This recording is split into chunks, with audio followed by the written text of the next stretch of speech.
Now it came to pass, when Jesus had finished all these sayings, that he said to his disciples, "You know that after 2 days is the Passover, and the Son of Man will be delivered up to be crucified."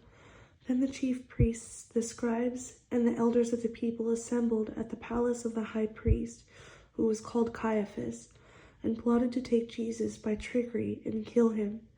But they said, "Not during the feast, lest there be an uproar among the people."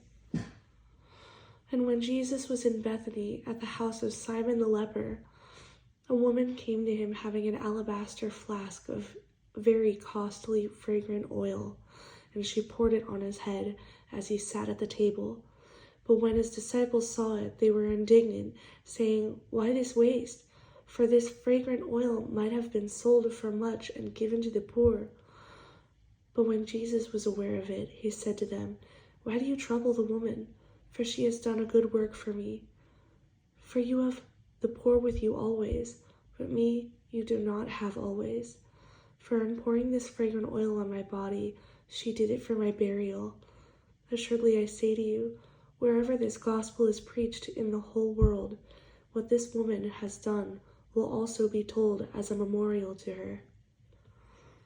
Then one of the 12, called Judas Iscariot, went to the chief priests and said, "What are you willing to give me if I deliver him to you?" And they counted out to him 30 pieces of silver. So from that time he sought opportunity to betray him. Now on the first day of the feast of the unleavened bread, the disciples came to Jesus, saying to him, "Where do you want us to prepare for you to eat the Passover?" And he said, "Go into the city to a certain man and say to him, 'The teacher says, my time is at hand. I will keep the Passover at your house with my disciples.'" So the disciples did as Jesus had directed them, and they prepared the Passover. When evening had come, he sat down with the 12. Now as they were eating, he said, "Assuredly, I say to you, one of you will betray me." And they were exceedingly sorrowful, and each of them began to say to him, "Lord, is it I?" He answered and said, "He who dipped his hand with me in the dish will betray me. The Son of Man indeed goes, just as it is written of him, but woe to that man by whom the Son of Man is betrayed. It would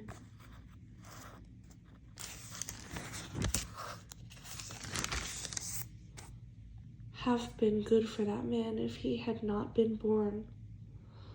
Then Judas, who was betraying him, answered and said, "Rabbi, is it I?" He said to him, "You have said it." And as they were eating, Jesus took bread, blessed and broke it, and gave it to the disciples and said, "Take, eat, this is my body." Then he took the cup and gave thanks, and gave it to them, saying, "Drink from it, all of you, for this is my blood of the new covenant, which is shed for many for the remission of sins. But I say to you, I will not drink of this fruit of the vine from now on until that day when I drink it new with you in my Father's kingdom." And when they had sung a hymn, they went out to the Mount of Olives. Then Jesus said to them, "All of you will be made to stumble because of me this night, for it is written, I will strike the shepherd, and the sheep of the flock will be scattered. But after I have been raised, I will go before you to Galilee." Peter answered and said to him, "Even if all are made to stumble because of you, I will never be made to stumble." Jesus said to him, "Assuredly I say to you that this night, before the rooster crows, you will deny me 3 times. Peter said to him, "Even if I have to die with you, I will not deny you." And so said all the disciples. Then Jesus came with them to a place called Gethsemane, and said to the disciples, "Sit here while I go and pray over there."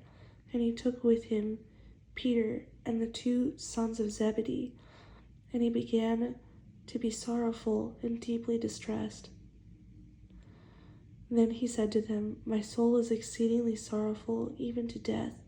Stay here and watch with me."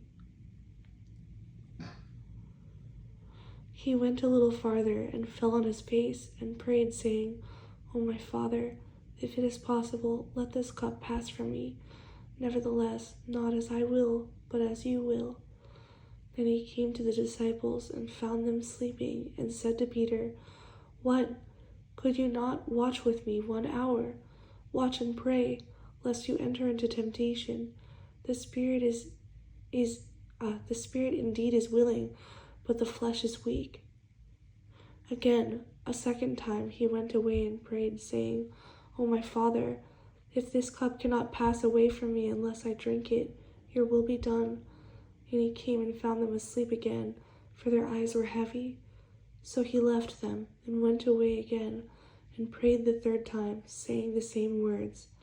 Then he came to his disciples and said to them, "Are you still sleeping and resting? Behold, the hour is at hand, and the Son of Man is being betrayed into the hands of sinners. Rise, let us be going.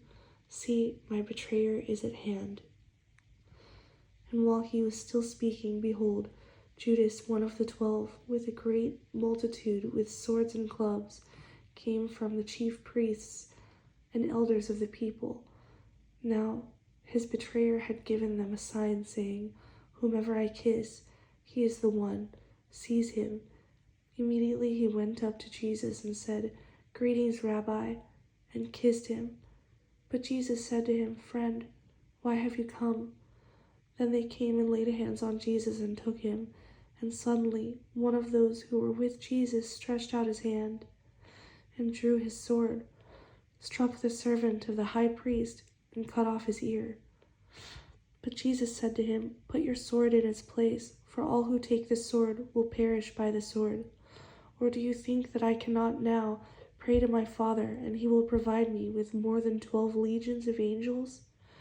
How then could the scriptures be fulfilled that it must happen thus?"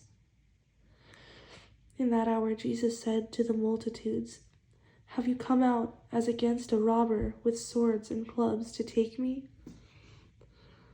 I sat daily with you, teaching in the temple, and you did not seize me. But all this was done that the scriptures of the prophets might be fulfilled." Then all the disciples forsook him and fled. And those who had laid hold of Jesus led him away to Caiaphas, the high priest, where the scribes and the elders were assembled. But Peter followed him at a distance to the high priest's court, and he went in and sat with the servants to see the end. Now the chief priests, the elders, and all the council sought false testimony against Jesus to put him to death, but found none. Even though many false witnesses came forward, they found none. But at last 2 false witnesses came forward and said, "This fellow said, I am able to destroy the temple of God and to build it in 3 days." And the high priest arose and said to him, "Do you answer nothing? What is it these men testify against you?" But Jesus kept silent. And the high priest answered and said to him, "I put you under oath by the living God. Tell us if you are the Christ, the Son of God." Jesus said to him, "It is as you said.